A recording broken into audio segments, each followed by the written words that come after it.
Hi, my name is Melissa Stolz. I'm the Intake and Behaviour Coordinator here at the Guelph Humane Society. This is Newton, and he is a 2-year-old male cat who came to us as a stray. So what we're going to do today is show you how you can harness train your cat in case you're interested in taking your cat on some safe and supervised outdoor adventures. So it's important to have lots of treats available so that we can make this a positive learning experience for the cat. I like to use temptations, and I always break them up into halves just so that it's a bit smaller, and that allows your cat to have a bit more without us worrying about their stomach filling up too fast or them gaining weight from this. So it's important that we associate what we're doing with those treats.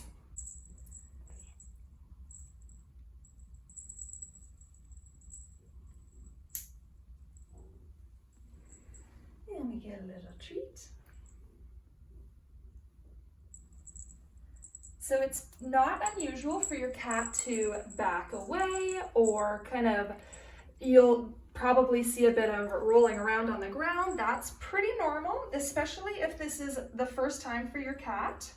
And if your cat does do that, put it on, have some treats, take it off, and then try again in a few hours or the next day, and just do it at that slow pace to help them get used to it.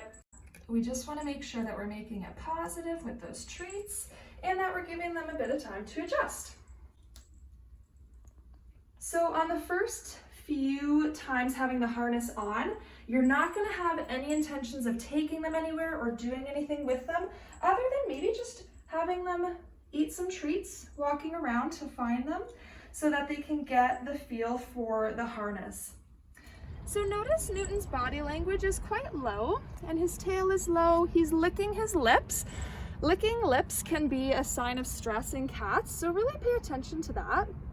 This is brand new for him, so it is important that the harness is fit properly so they can't get out of it should that happen. And it's important to just do short periods because we don't want to overwhelm them.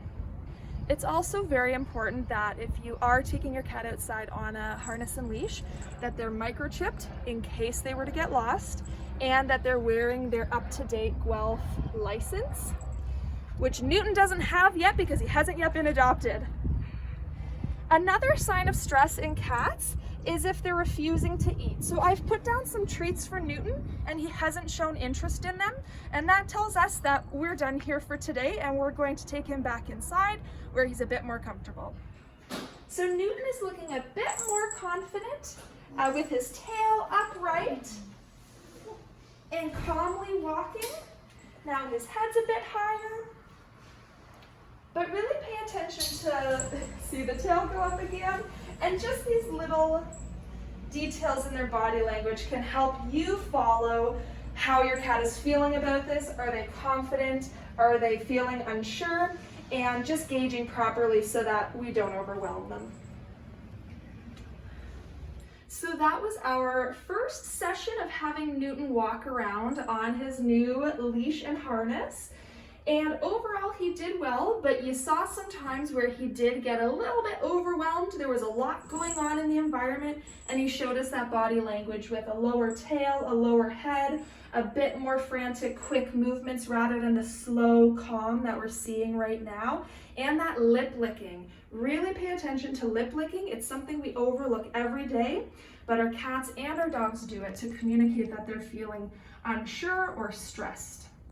It's important to remember too that cats and dogs are totally different. Your dog may drag you down the street to go around the block.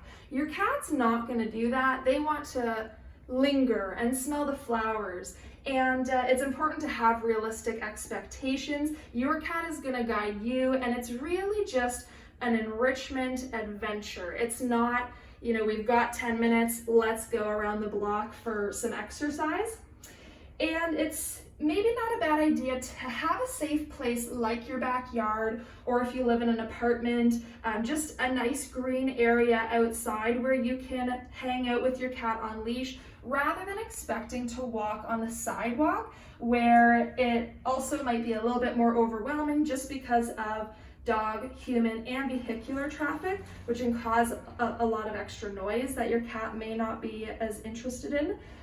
Some of the benefits to having your cat leash and harness trained and going outside for some outdoor adventures are that it's a huge enrichment opportunity for your cat. Just the smells and sights and the exploring. And it's a fantastic alternative to free roaming, which comes with its risks. So by having your cat outside in a safe, supervised way, either through a leash and harness or through a catio, we reduce the risk of them getting illnesses, diseases, viruses, parasites, being harmed by vehicles. We see a lot of animals, a lot of cats coming in hit by cars, and some of them can be saved and some of them cannot.